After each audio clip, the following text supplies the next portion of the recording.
Hello everyone, I am your navigator Sean, and I am delighted to see you all again. After the last lesson, I wonder if you've become a bit curious about psychology, eager to quickly master the art of mind reading. But as a teacher who values change at my core, I want to responsibly tell you that profound change is hard to come by overnight. Time is an essential element for personal change, so I suggest that you all come with an open mind, seriously learn, and try to master every knowledge point I mention.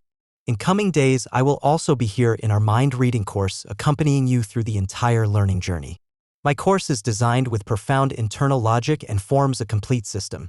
If you trust my professional guidance and companionship and are willing to think about and practice the knowledge and methods I impart, you will gradually notice wonderful changes in yourself. I am confident about this, so don't rush, follow me step by step. Today, I will officially begin to lead you to learn about mind reading. When we talk about mind reading, I believe this words in your brain must be someone's. In reading people's minds, we often look outward, which is a natural psychological defense. Understanding others makes us feel secure and proactive in social interactions. Today, the internet is full of posts like 36 signs to spot a jerk, what does a man who truly loves you look like, or how to spot a conniving little girl, which label people to help us quickly identify certain types. These posts get many clicks, showing that understanding others to protect ourselves is a need deep within everyone. However, the situation could be quite different when reversed. After this lesson, tell some friends that you're studying psychology and see their reactions. Students who begin studying psychology often face a common issue when their family and friends learn of their studies. They mostly respond with skepticism, lack of support, or even internal resistance. I know that behind this resistance lies the subconscious fear of being seen through by others.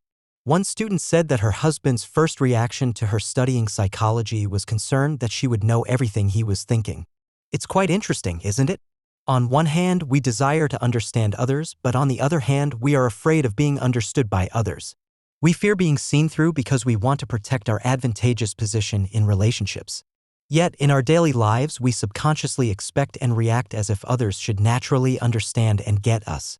Last week, one of my offline students shared an interesting incident. During breakfast, she noticed her husband ate the softer corn she preferred and left her the tougher one, which made her feel unnoticed and uncared for. However, when her husband eagerly asked if the tougher corn tasted good, assuming that she might prefer it, she realized he didn't know her preference and had instinctively left her what he thought was better. At that moment, she felt immediate relief. Indeed, without me saying, you should know I like soft corn. If you care about me, you should understand my feelings right now, even if I don't say it.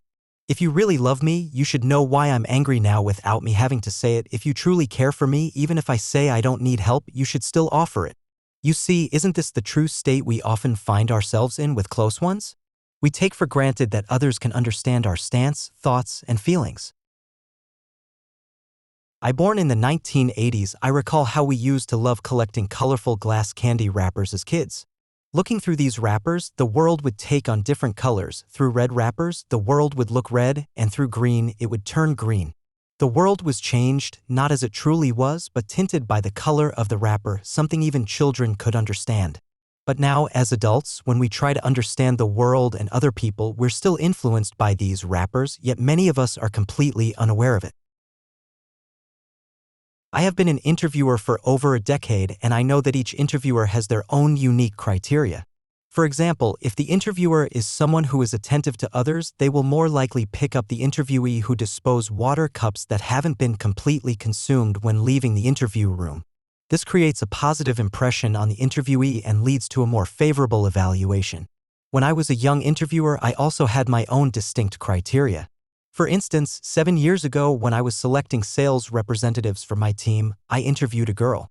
I asked her what was the most challenging event she had encountered in recent years. She mentioned getting her driver's license and even shed tears while describing the process. Throughout the interview, she left a passionate and positive impression on my team members who were all eager to hire her. However, I decided to reject on her because her response and reaction to this question made me realize that my understanding and standards of what constitutes a challenge differed from hers. Essentially, I used my own criteria to judge her based on the topic of getting a driver's license. My conclusion was that I didn't believe she would be a salesperson with good resilience under pressure. The first module of my mind reading lesson. It's all about reading yourself, you know? So here's the thing, why do we start by reading ourselves before we try to read others? Well, let me read your mind again right now. I bet you're thinking that practicing on ourselves is a good way to go. If we can really get to know ourselves, then we can use the same methods to understand others, don't you think? That's definitely one way to look at it, but there's actually an even more important reason for starting with self-reading.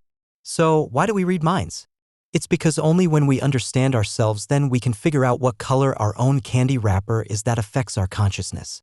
And once we see how this candy wrapper shapes our perception of the world, we can understand that others have their own candy wrapper too, which might be totally different from ours.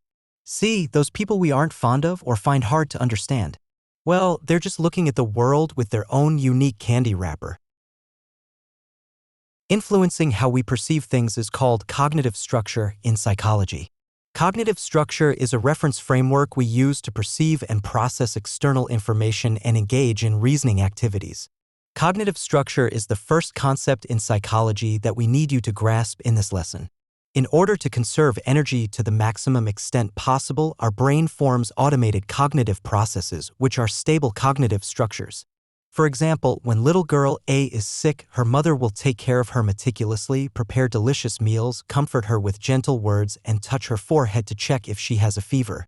These experiences will become part of little girl A's cognitive structure regarding love. On the other hand, little boy B, who was raised to be independent by his mother, when he is sick, his mother believes that boys should not be delicate. So, the way his mother takes care of him is by insisting that he drinks plenty of water and exercises until he sweats. This kind of expression of love will shape the cognitive structure of the boy as he grows up. After growing up, little A and little B fell in love.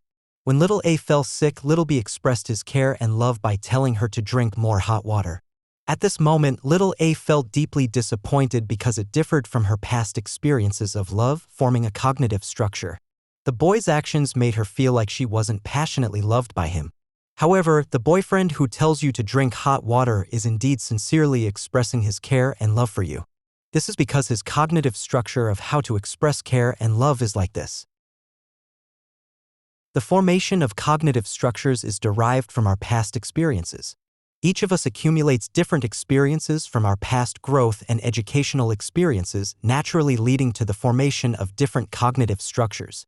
Understanding cognitive structures and their origins, when we read articles online that teach you how to label people, you will find that in these articles you are simply reading the cognitive structure formed by the author based on their own experiences.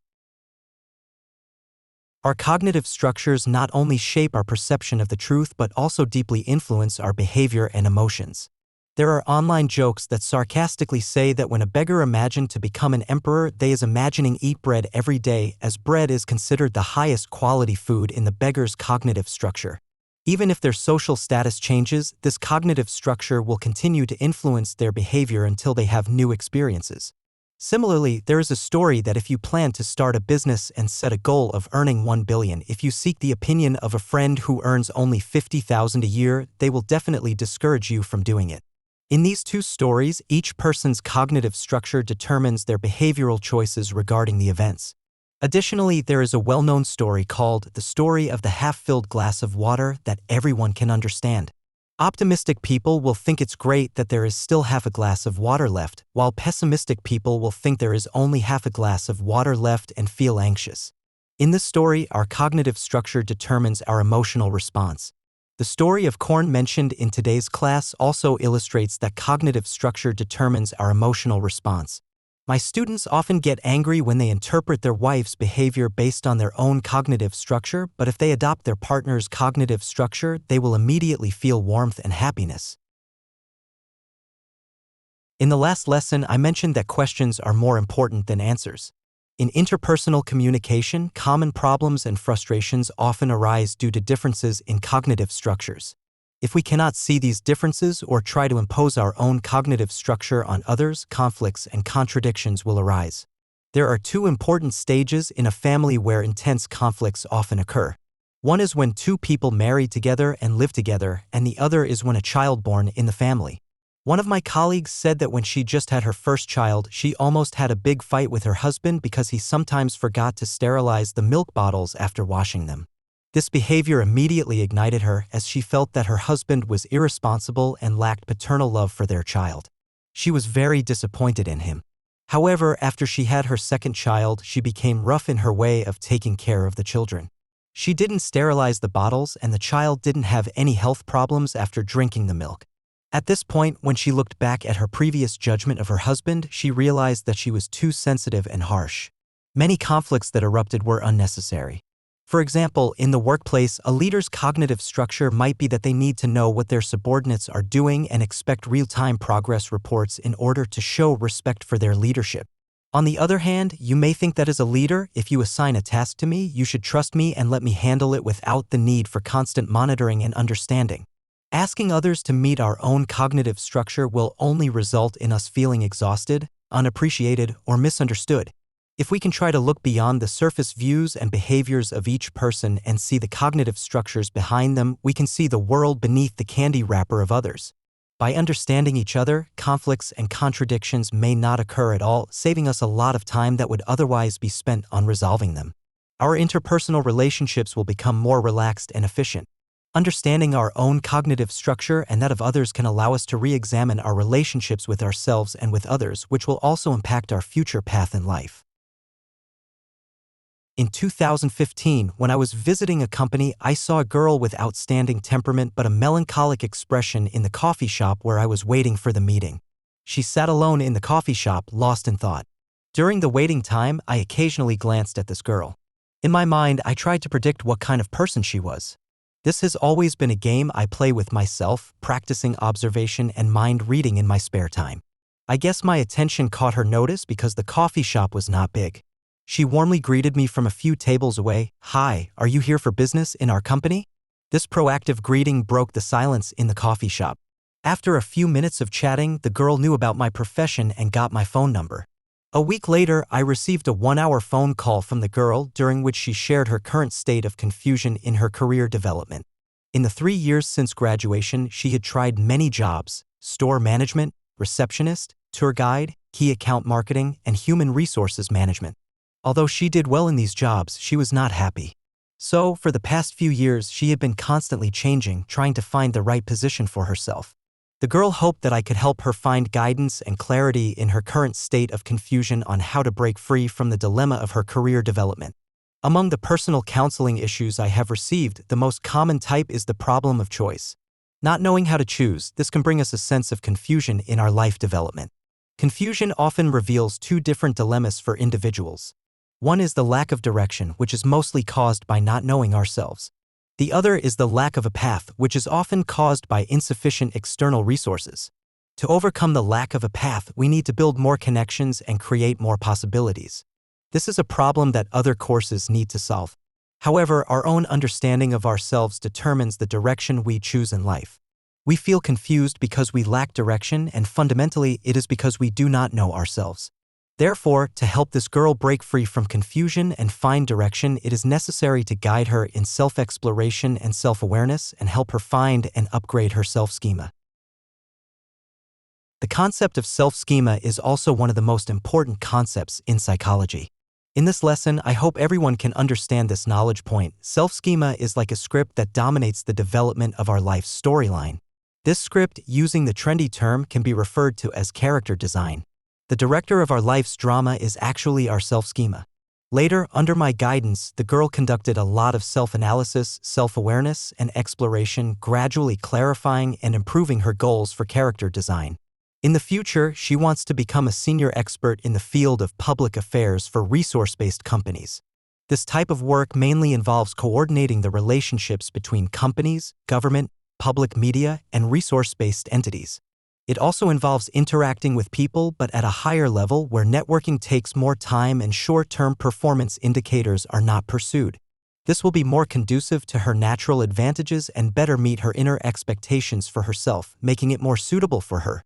Of course, after determining the new character design, she needs to continuously develop her abilities in her current profession and wait for or create opportunities to enter this new field of work. 2 years later, this girl successfully obtained a position in a listed company in the field of operator relationship management. 3 years later, she was transferred to the HQ and became the person in charge of the company's handling of relationships with government departments. And this girl is the friend I mentioned in my previous lesson. In the process of career guidance, what I fear the most is answering concrete and selective questions, such as whether I should stay in a first-tier city to strive or obey my parents' arrangement to return to my hometown to become a teacher, or whether I should work or pursue postgraduate studies when I am in my senior year of college. Another example is that my first child has just been born. Should I focus on developing my career first and have a second child later, or should I have the second child first before developing my career? Such a question is like opening Google Maps without entering a destination and expecting the map to provide you with route options. Without a destination, it is impossible to determine which route is the best in the present moment. Without the foundation of self-awareness and the goals we set for ourselves, it is also impossible to judge which path will be better for our current choices. To improve EQ and understand the minds of others, we need to start by understanding ourselves. Our cognitive structure determines our unique perspectives on things, and these differences are the root cause of many conflicts. Our self-schema also presents a unique cognitive structure, which is our self-schema. Blurriness and rigidity in our self-schema are the sources of confusion and stagnation in our lives. In today's lesson, I hope that everyone understands the value of understanding others' minds is not as narrow as commonly understood. It not only brings us a sense of security in interpersonal communication, but also, especially understanding ourselves, the ultimate value is to improve the efficiency of our lives. It enables smoother career development and better interpersonal communication, which greatly reduces ineffective problems and conflicts, as well as unnecessary time and energy consumption. So if we want to understand ourselves, what aspects should we understand? In addition to cognitive structures and self-schema, what else do we need to understand about ourselves? Apart from popular classification methods like zodiac signs and blood types, what other methods do we have? I will answer these questions one by one in the next lesson. Alright, see you in the next lesson.